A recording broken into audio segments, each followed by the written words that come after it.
Welcome to The Author's Journey with #1 international best-selling author and in-demand publisher, Rebecca Hall Gruyter.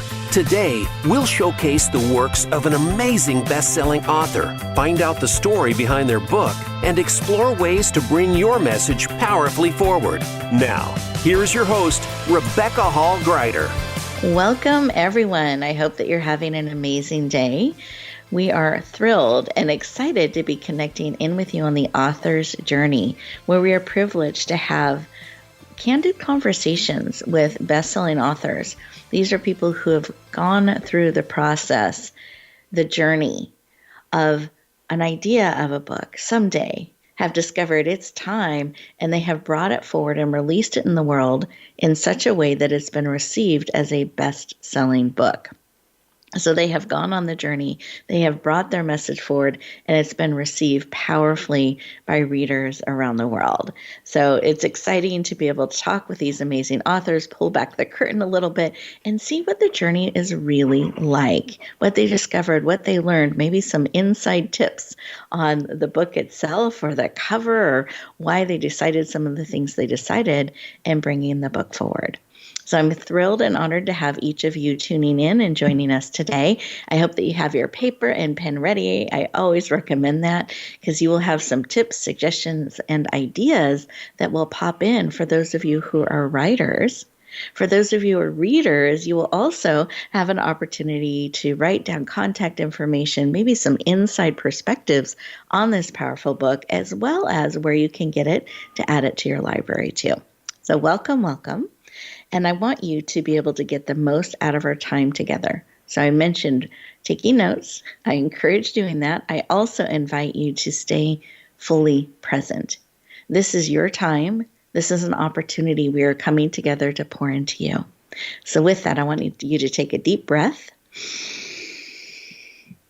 as we connect in, slow down, feel that support, that connection, as you now have this time where you're being poured into, that you get to receive, you get to learn, you get to discover, and be fully present and enjoy that as you are leaning in and learning more about the journey of writing, about this powerful book, and anything else that pops up within you. I find when we're fully present, things spark within us. And it's a wonderful time to capture some of those sparks by writing them down as we come together, become fully present, and lean into the conversation. So with that, I am excited to introduce our amazing guest, Cameron Lundgren. He is a #1 international best-selling author of Beautiful. He has spent 20 years in the software sales business as one of their top producers. 5 years ago, he grew a 1 dump truck business to a 20 truck business and contract with the government for highway repair. So he has the ability to grow things powerfully. He's learned how to run a successful company, and just at the peak of that, the unthinkable happened. He lost everything. The woman he loved, his business, his career, his kids even disowned him, and he found himself stopping at a very low point, living in his mother's basement with $70 left to his name. Today, he has rebuilt his life.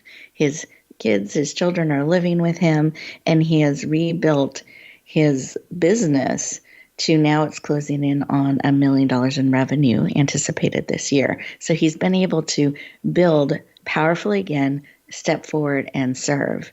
And part of the way he's serving and looking to make a difference is his book, Beautiful, that we're going to be talking about today.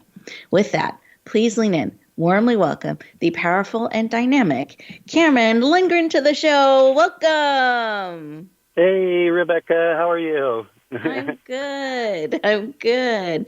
How are you doing today? You know, it's a good day. There's a lot of snow out here in Utah. I am working, which is, something that a lot of others aren't doing with the weather. And so, I feel very privileged to, be able to run my business today and, be in a good place, both mentally and physically in life right now. I'm in a happy place. I'm glad. I'm glad. And it's such a powerful way to start the new year as we're looking ahead to be in that. So I celebrate that with you and glad to have you joining in and carving out some time for us today. I just appreciate that. And for those of our listeners that you're new to, that they're not familiar, do you mind sharing just a little bit of your story and why bringing your book forward became important to you? Yeah, so, I fell in love with the beautiful woman, and although there were signs that I didn't see or grasp as we were dating, she had mental health problems, and she talked about them, but I didn't see them as something where she would actually act. So she would often talk that, I may be better off dead. I don't think people would care if I was gone, those type of things. Never, anything straightforward like I'm going to kill myself or suicide or anything like that. But the signs were there, but I chose to look past them because in my mind it's like she's just, a beautiful woman. Why would she actually do something so terrible? And one night after an argument and amongst friends, she made it up into my bedroom and locked the door, and I couldn't get into that door, and so I went into the neighboring bathroom to relieve myself, and as I was doing so, I heard the door open. She came into the doorway, and she had a pistol in her hand, and she put it to her head and pulled the trigger. It's and all this coming back is so hard to, even talk about. I've relived this writing this book, and and so many times, and there's not a day that goes by that it isn't, triggering and hard for me to talk about it. But anyhow, I continued to give her CPR on the phone with the 911 and dispatch, and kept her alive until paramedics got there. And when paramedics got there, they said, well, we understand you've called this in as a suicide, but somebody has been shot, so we need to take you under arrest, at least preliminary, or for now. So, I stood up and, obviously crying and, losing my mind at that point, but, they put handcuffs on me and put me in the back of the car, and 2, 3, 4 hours went by, and I'm still in the back of the car thinking, why am I still here? They had sent her off in an ambulance hours ago, and there was a mistake or maybe a misunderstanding, probably more a mistake on the bullet trajectory, because I don't know what was going through the radiologist's head, but when the gun went off, it cracked her skull down the middle. And although there was an entrance and an exit from right to left, there was a cracked skull down the front. And so I don't know if there was some confusion there. But anyhow, they took me under arrest, and I went very quickly from losing the woman that I loved to fighting for my freedom. And shortly after that, I found myself fighting for my life when the whole world turned against me. Social media had their own ideas and their own opinions and their own made-up stories of, what had happened. There were people saying that I was a trained killer, that I was a mixed martial artist, fighter, or I was ex-military and I'd kill people in the war, which all are just totally untrue. Kind of laughable to even think of that now. But, I found myself fighting for my freedom. And, in that process, as you mentioned, my kids turned against me. Some friends turned. I would say the majority of my friends that knew me, they didn't turn against me. They, I would get messages like, Cameron, I've known you for years, and I don't see you as somebody that would do this. And so, but there are a few friends that turned against me. But for the most part, the entire state of Utah saw on the news, which pretty much reported that boyfriend calls in suicide of girlfriend and now suspect of her murder. And, I think when people see headlines like that, they automatically assume that, this man must have killed her, right? Like, why would there even be any type of suspicion if, as the old saying is, where there's smoke, there's fire, right? And so, anyhow, to just kind of wrap up, I found myself, in a very depressed state. Ironically, I found myself in her shoes, and not wanting to live and not thinking people cared if I lived either. And without giving away the ending of the book, it's the purpose of the book, which I'm not sure. Well, actually, I'll let you ask that question. That's the book.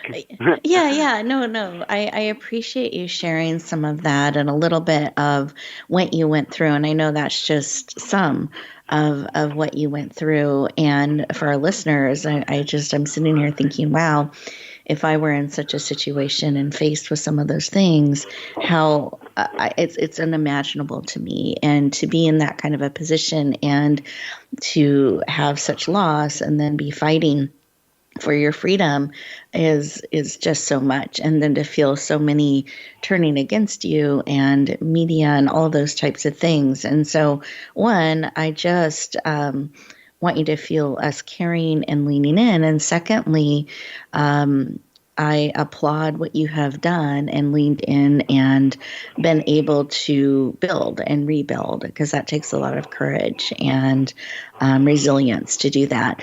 And I'd love for you to take a moment. We are getting ready to go to commercial break here just in a moment, but I'd love for you to just give our listeners a taste of why. So you were willing to relive some of this, to bring it forward again, to share again with a very clear purpose of what you wanted sharing this, writing the book to do. So would you mind sharing what your purpose and reason and why you wanted to bring the book forward now, not someday? Absolutely. I witnessed something that I wouldn't wish on my worst enemy, and it was very tragic. And an enormous amount of trauma resulted because of it. It was even harder to write it again and go through it. I've read the book over and over, probably 30 to 40 times just to perfect it, editing and just reliving the story over and over. And, quite frankly, that was as hard, if not harder, than what I watched, is just reliving it over and over, writing it. But the purpose of the book is to bring awareness to suicide, that if you are feeling suicidal or if you have these thoughts, if you read the book and saw the destruction that it caused me and even her family members and people that loved me, it leaves a path of destruction. And the way I like to explain it is it's kind of like a seed. I never thought about suicide until this happened. In fact, I was happy, I was successful, I was doing well. I never had a negative mental health thought in my mind until this happened. And it planted a seed, and that seed grew. And in fact, it grew from one of her ex-boyfriends, which I met during this process, and he said to my face, he said, "Cameron, if this happened to me, I'd probably just kill myself." And that's, in fact, the seed that started to grow in my mind. That, gosh, this is terrible. This, I don't want to live anymore. How do I move on? I've lost my kids. I've lost my business. And anyhow, to get back to the point is to, it's not an easy read, and it's not a happy read, but it does provide insight as to the destruction and all the terrible things that follow somebody taking their life. So, hoping that if somebody does have that thought, if they were to read the book and just second guess and give themselves a moment to think through what would happen to the family and the people that they love, that would be my purpose if that happened to even one person. Wonderful. Thank you for sharing. I appreciate that. And I love your willingness to share this to help bring awareness to suicide and hopefully prevent and save lives, that people stop, they pause, they question instead of taking the action. So, and that they feel not alone in some of those thoughts or struggles, because I think that happens too. So I appreciate your willingness to share, to bring awareness, and even if it touches one person, saves one person, that's worth it to you. And worth saving lives by sharing what happened and what has come forth. So I appreciate that. As we go to our first commercial break, listeners, I want you to think about some of what Cameron has shared and just taking a moment and pausing, remembering you're not alone, remembering your story matters, that things that are really horrible and hard can also be used for good too, because sometimes we forget that. And there can be a good ripple created from really hard things if we're willing to hold that and we're willing to share that. So take these 2 minutes, stay present, and we'll continue our conversation in just a moment.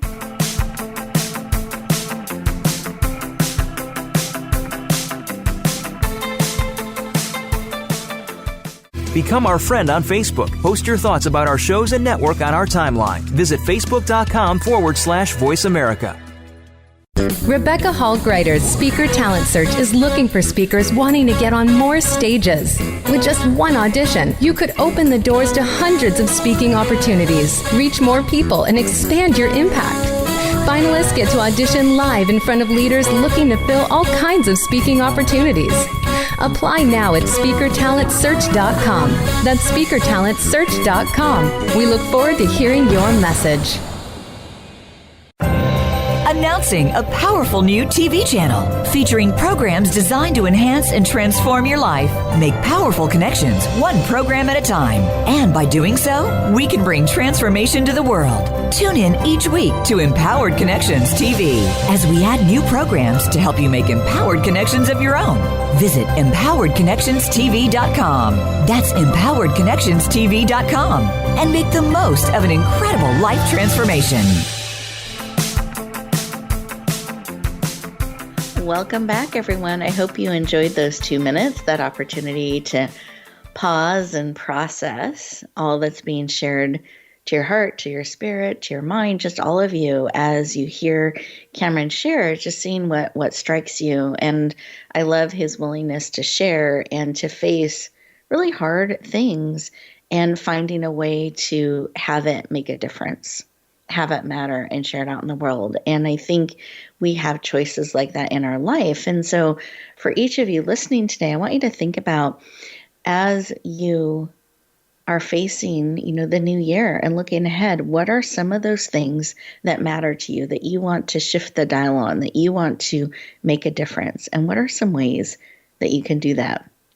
We even were talking a little bit behind the scenes, and he had some unexpected schedule changes today, and I love what he said to me. So, Cameron, do you mind sharing what you just shared with me about how you had a phrase about excuses? Yeah, well, you can make excuses or you can get things done. And in fact, I think it was the original phrase went back to when I was doing call center sales in my early 20s, and it was, you can make excuses or you can make money, but you can't do both. And but I didn't use that example today, but I did get called into work, so I'm sitting in a lonely dump truck. I had 2 employees that decided to go ice fishing today and instead of work, and so here I am, and I'm you have a decision in life, and I could have easily come up with an excuse not to take over, but I decided that somebody's got to do it, and the buck stops here, and I'm the final I'm the final line. So here I am working and on your show as well. See, I love that. And I think it's so great because when things go unexpectedly, not according to plan, we do have that choice. And I love your willingness, okay, so we will take care of that and we'll move forward and we will find a way to be on the show too. So I just think it's a really great example. Sure. Yeah, if I could just add one other thing. I found this to be just a pillar of success in my life, of just maximizing my time. And you might ask how in 1 year, I went from one dump truck and now I build it to $1 million company, in 12 months. And essentially what I did is I was working my sales career and doing software sales.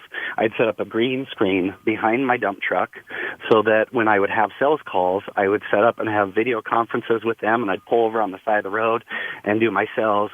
I would bring my laptop in my truck as well so that when I was stopped and getting loaded or, whatever, I would open up my laptop and I'd work on my book. And I feel like, one of the keys to being successful in life is maximizing your time. And I see truck drivers do this all the time. When they're sitting, just waiting to get loaded or waiting for the construction equipment to get going, they'll sit in their truck and they'll just watch Facebook on their phone or TikToks or just do nothing or just eat, and I find that, people have all this extra time in their life, and if they maximize it and then they use it, for me, I was doing three things at once. I was driving a dump truck, I was working a job, and I was writing a book all at the same time. And so, again, not to elaborate on what you asked, but, I do feel like it's important for society to maximize their time as much as they can. I think this is brilliant because you didn't know this, but one of my next questions was going to be, how did you do this? So this is perfect. See, you must have seen my notepad here. So that's perfect. But I love that you made a decision, you made a commitment, and you found a way to weave it into your life, because these don't just magically happen. It takes a commitment. And I like how you found the time, you found those pockets, and you used them mindfully and purposely to take those steps to write the book, to bring it forward. You got creative in how you were using your space and your time. And I think there's a lot of advice, because we do have these time leaks throughout our day that suddenly at the end of the day, we didn't get everything done, or we don't know where the time went because we're not paying attention. And I like how you were very aware of that and harvesting it, using it in a powerful way. I think that's great advice for all of us, whether we are looking to write and bring our book forward ourselves, or we're looking to bring other things that matter to us forward, really paying attention to how we use our time. I think that's brilliant. So my other question in this, in the how part of the process is, so you made the decision you're going to do this. You found these pockets to write. And was it that moment, that conversation with her ex-boyfriend that said, you know what, I'm going to make this shift? Or what made you decide that now is the time to bring this forward? I'm willing to commit my time, my energy, my spirit, because it takes its toll to relive things like this, that I need to bring this forward. What was that moment that helped you go from idea, someday I'll tell this story, to it's time? When I say I lost everything, I literally lost everything down to $70 and found myself living as a 40-year-old man in my mom's basement. And, sometimes people have to give hard love. And my mom finally just kind of gave me some hard love and was like, Cameron, you can't just live here and die in my basement. You have to get out, and you've got to go.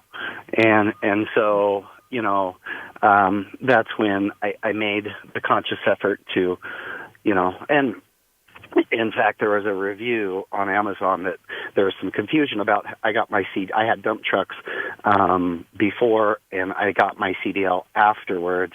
And to address that, I own dump trucks, but I never drove them, right? Mm. And so when I'm last dollar in my pocket, I'm like, well, I've always done sales, but I can't go do sales now because, the world thinks I'm a killer, right? So how can you be a professional salesperson when the world thinks you're a killer, right? And so, I was like, well, maybe the next best thing is I go walk into the DMV or the driver's license division. I get my CDL and I start driving, a dump truck.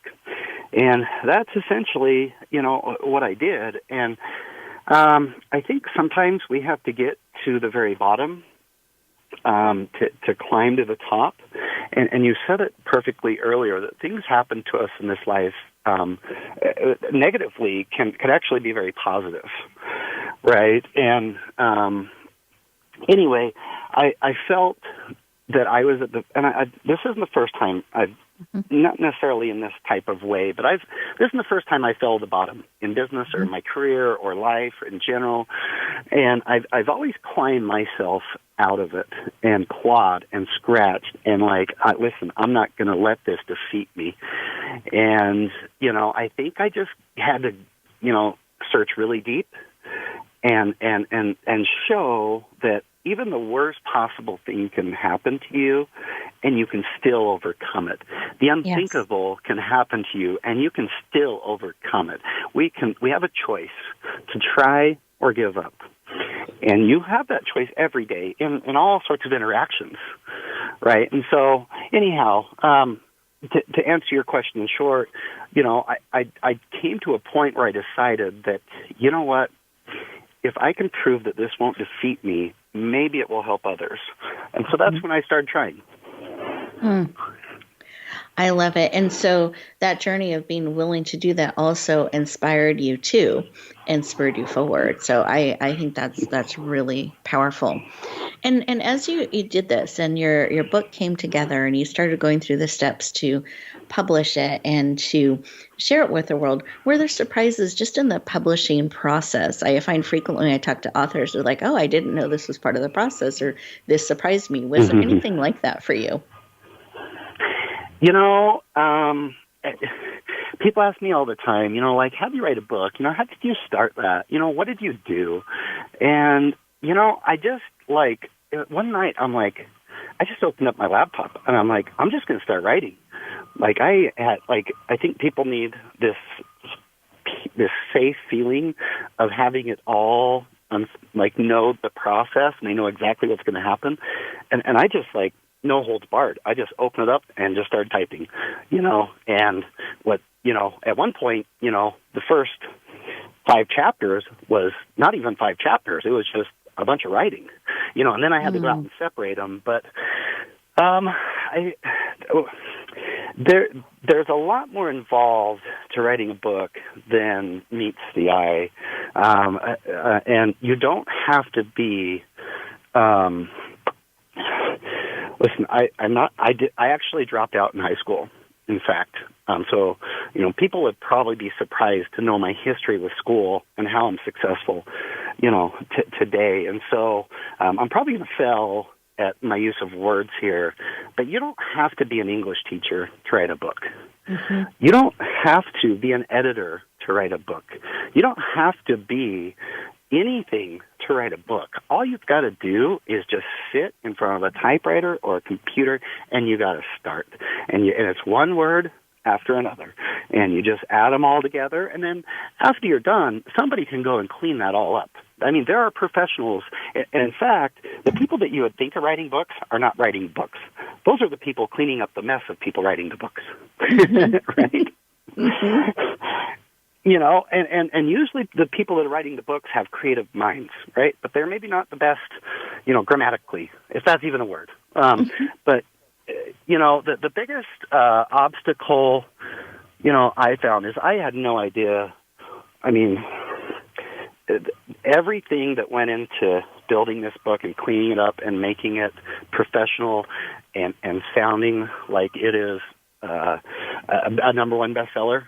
It was quite the process, but I would tell anybody thinking of writing a book or thinking of going through this process, don't let what you don't know stop you.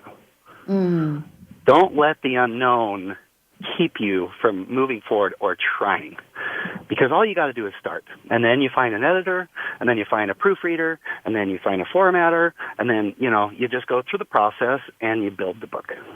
Yes. Beautiful. Thank you. I appreciate you sharing that. And I hope everyone listening out there is hearing that. Don't make it more complicated or harder than it needs to be. And don't worry about what you don't know. Just start, and one word leads to the other, and one step leads to the next. So thank you for sharing that. I appreciate that. And your book was brought forward. It was released earlier.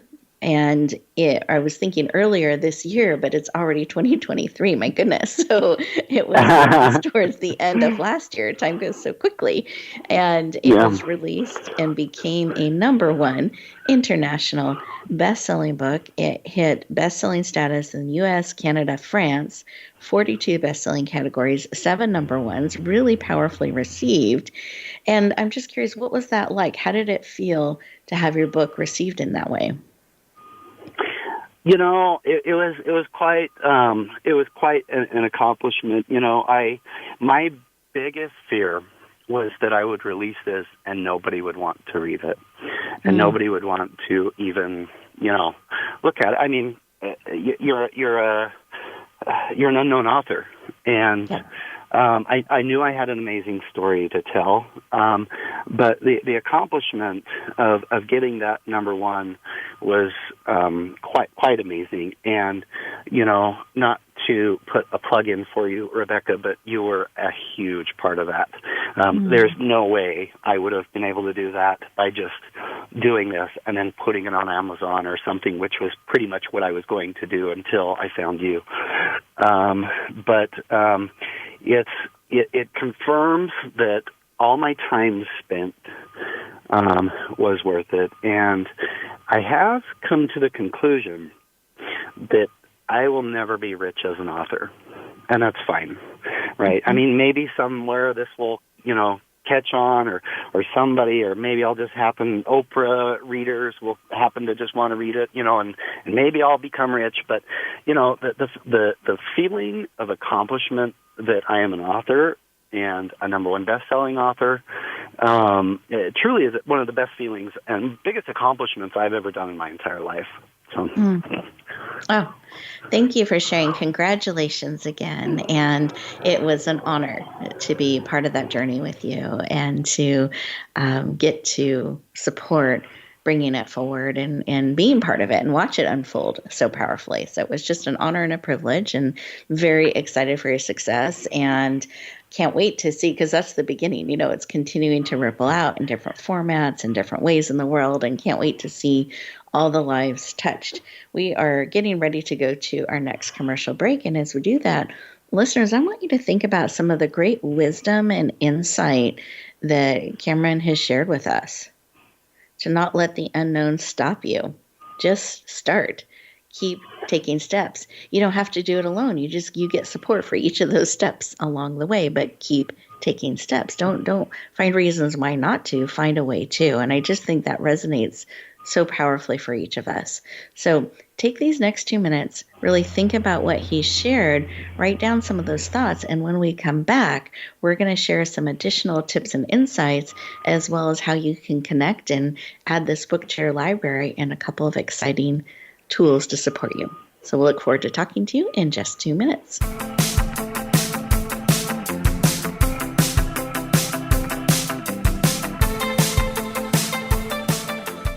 Become our friend on Facebook. Post your thoughts about our shows and network on our timeline. Visit facebook.com/Voice America.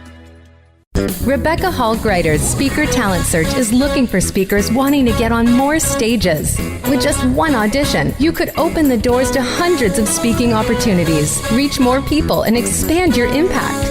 Finalists get to audition live in front of leaders looking to fill all kinds of speaking opportunities. Apply now at SpeakerTalentSearch.com. That's SpeakerTalentSearch.com. We look forward to hearing your message.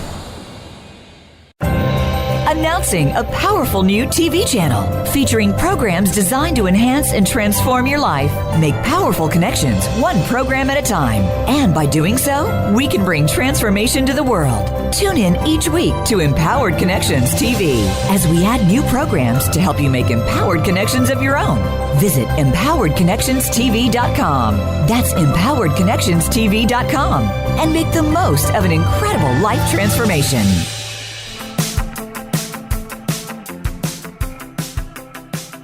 Welcome back, everyone. I hope you enjoyed those 2 minutes. That you had some great ideas or thoughts or promptings that kind of bubbled up to the surface as you took a moment to process some of what is being shared with you today and what is striking you, what is hitting you, what is impacting you. And I really, as I'm reflecting back on our conversation, I'm struck by the reminder to maximize our time, to really choose how we're using it. Don't let it just waste away. Let's choose how we use it. Let's be committed to bringing forward those things that matter to us. And I love this just start. One word leads to the other, and get help along the way that Cameron did to bring his book forward. And the other thing that really strikes me is how hard things, really difficult things, unimaginable things can be used to make a difference. That even those things can impact people in a positive way. So I hope as you're looking ahead at 2023 and beyond, that you're really taking in some of these messages and looking at how you can move forward in a way that is powerful for you and what matters to you. And as you are looking at, if you're looking at bringing your book forward, if you're looking at taking those steps, just start. Don't let what you don't know stop you. Just keep taking those steps. And if it's supportive of you, I'd love to give you a gift. It's called the Emerging Author Series. So you can find it if you type in Emerging Author Series with an S, it's plural, series.com. And it's a set of 9 different ebooks.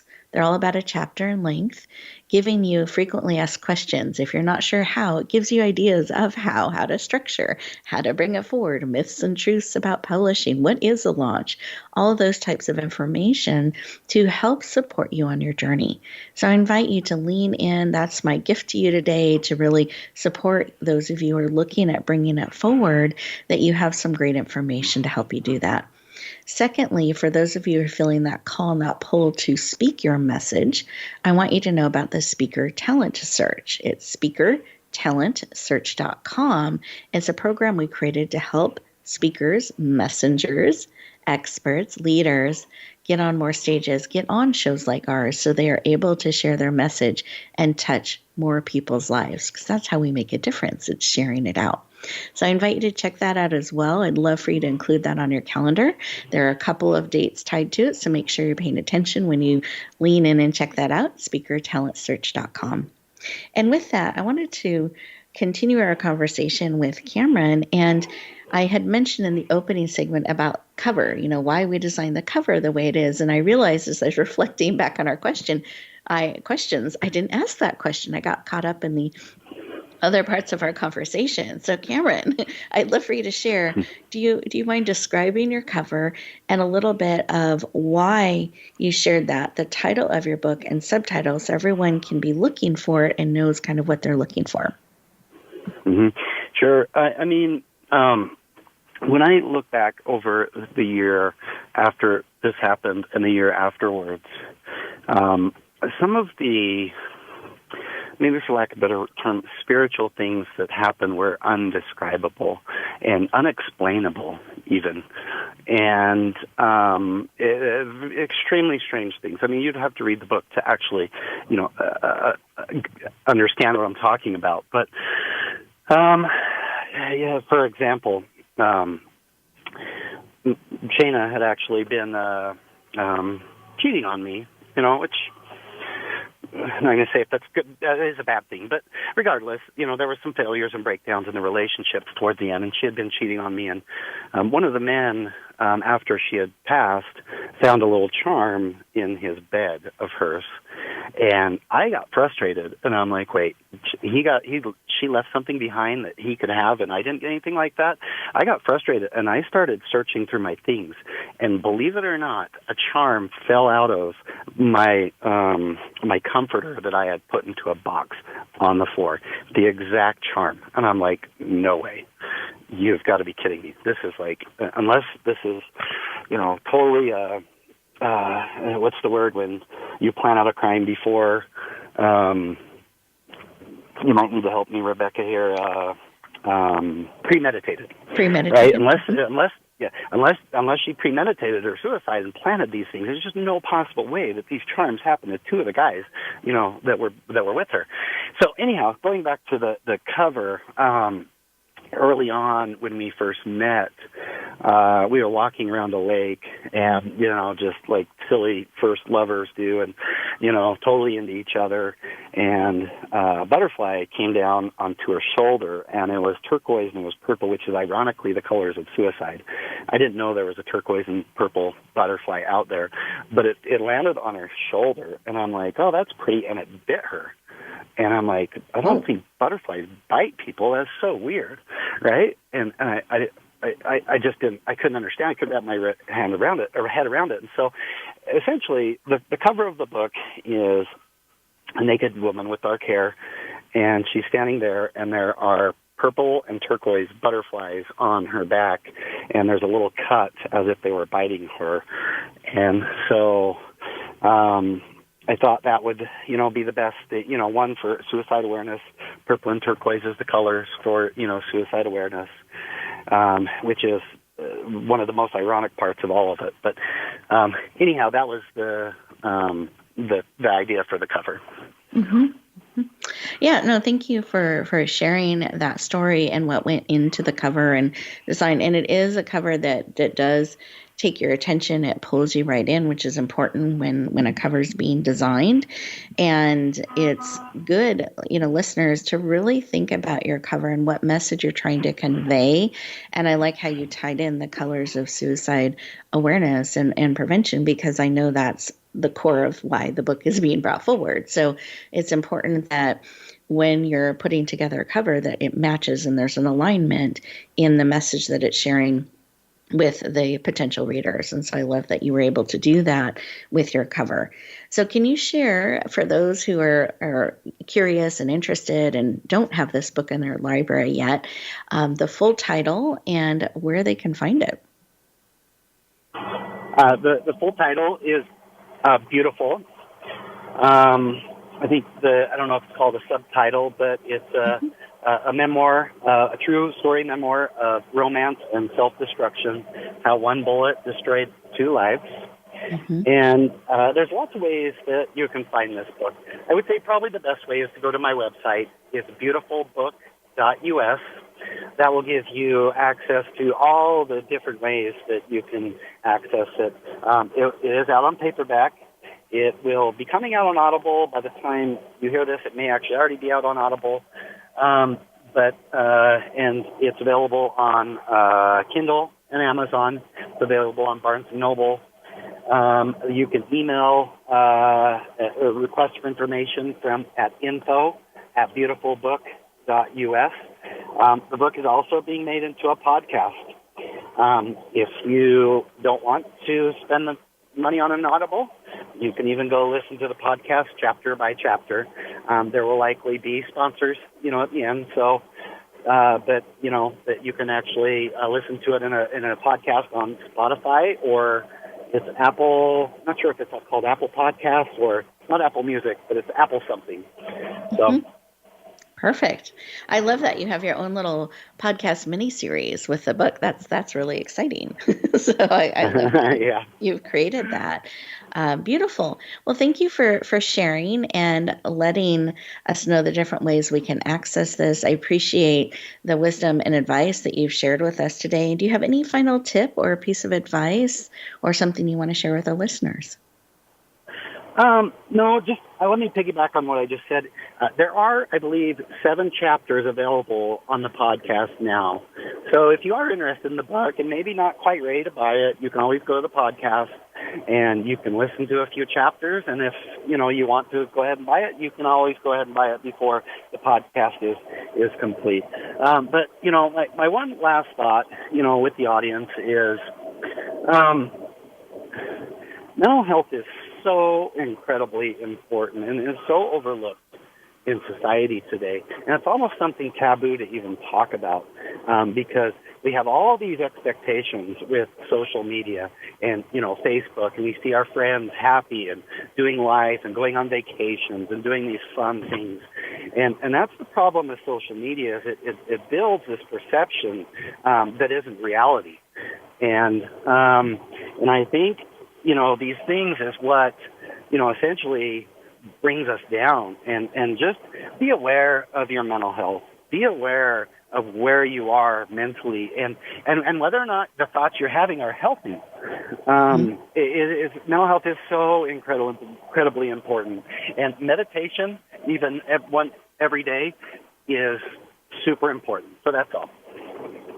Thank you for sharing. I appreciate that. And to choose, what we're paying attention to, what we're listening to, and to get help where we need help. And I was interviewing someone earlier this week, and they had talked about how when we ask for help, it's not a burden on somebody else. It's actually an honor that you're entrusting them in that space. And most people are very happy to lean in and support, and they feel honored to be able to help and to do something. And I think sometimes we think it's a burden.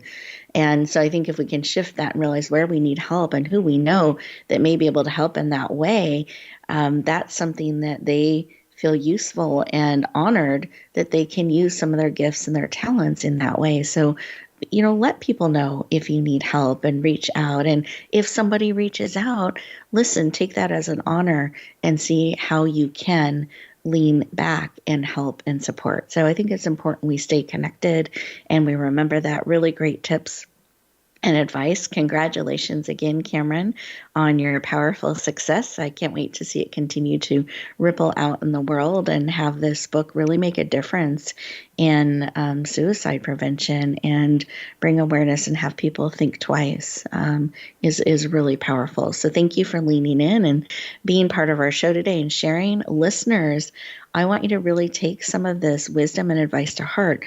Take some steps at the end of the show. Don't just rush back out into your day. Take a couple moments. Write down some things that you're going to do. Maybe notice throughout the day. A powerful activity can be notice where your time is going.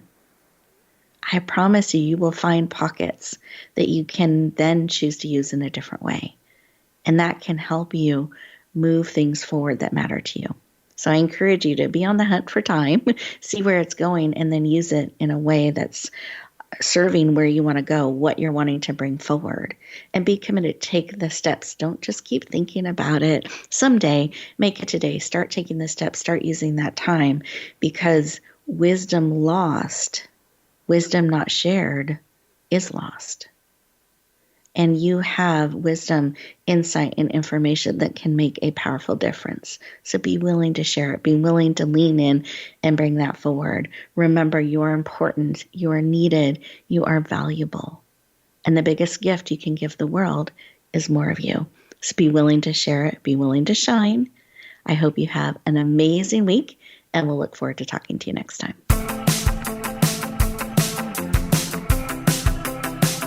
Thank you for tuning in to The Author's Journey. Please join Rebecca Hall Gruyter for another edition of the Author's Journey podcast every Monday on the Voice America Variety Channel. And until we talk again, use some of the tips and inspiration from today's show to guide you as you lean in to bringing your message forward.